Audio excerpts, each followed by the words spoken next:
Bunun içi gene yağdan dolubdur. Bir boş deməyin səbəbi odur. İkinci silindir.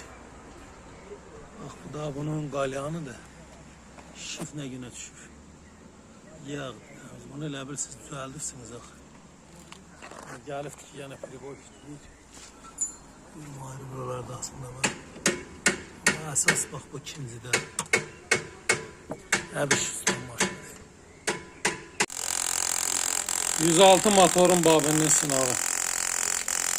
Babında qalyanda bir problem yoxdur. Yağ çıxır. Bu da bir parasıdır.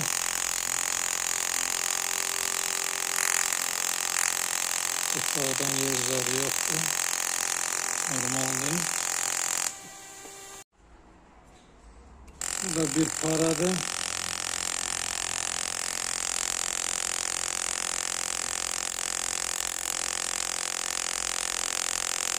Dağdan yeri yoktur. Buna kalem almak lazım. Bakın yeter. Alın.